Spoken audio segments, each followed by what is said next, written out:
ऐसा हमसफर चुनना चाहिए जो दिल से सच्चा हो।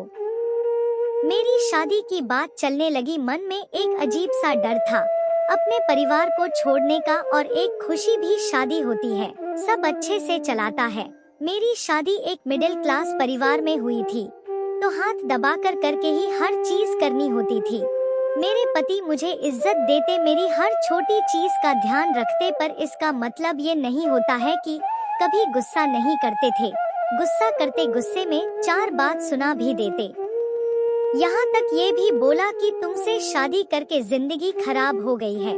मुझे पता था कि ये गुस्सा है, सच्चाई इसके उलट है। शादी को 5 साल हो गए थे, एक बेटा भी हो गया था। जब जिम्मेदारियां सिर पर आती हैं, तो काम भोग, इन सब चीज का रंग धीरे धीरे फीका पड़ने लगता है। और ये सिर्फ औरत के साथ ही नहीं, बल्कि एक मर्द के साथ भी होता है। और हमारा रिश्ता इसी फेज से गुजर रहा था, तभी देश में महामारी आती है, और मेरे पति जो होटल में बतौर मैनेजर जॉब करते थे, उन्हें नौकरी से निकाल दिया गया। 2 साल बहुत दिक्कत से गुजरे।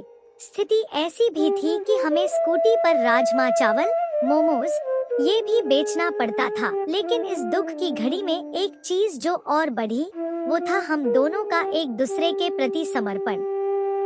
एक पुरुष हर वो कोशिश करता है जिससे उसका परिवार खुश रहे, पर अगर किसी कारणवश वो ये काम नहीं कर पा रहा, तो इसमें उसका दोष नहीं है, उसकी परिस्थिति का दोष है।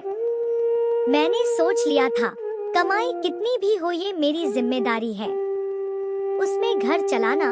मैंने ऐसा किया। पूरे 4 साल किसी तरह की कोई डिमांड नहीं की मैंने। वैसे भी पुरुष अपने लिए कुछ करना ही नहीं जानते, लेकिन इस समर्पण और साथ की वजह से हमारा रिश्ता और मजबूत होता गया है। मुझे इस इंसान पर यकीन है कि परिस्थिति कैसी भी हो, अगर मैं साथ रहूंगी तो ये उससे बाहर आ जाएगा, और उसे भी मेरे यार यकीन है कि मैं जिस भी हालत में रहूं, मेरी बीवी घर चला लेगी और मेरा साथ कभी नहीं छोड़ेगी। अच्छे समय को देख के शादी की जाती, लेकिन अच्छे समय के साथ बुरा समय कब आ जाए ये कोई नहीं जानता, और बुरे समय में साथ देने वाला ही सच्चा हमसफर है। शादी अमीर और वेल सेटल घर देख के की जाती है, लेकिन मैंने अपने बुरे समय में ये सीखा कि पैसा हो या नहीं हो, घर से संपन्न हो या नहीं हो, एक लड़के के लिए माता पिता को समय लगाकर ऐसा हमसफर चुनना चाहिए जो दिल से सच्चा हो। लेकिन आजकल सब इसके विपरीत है।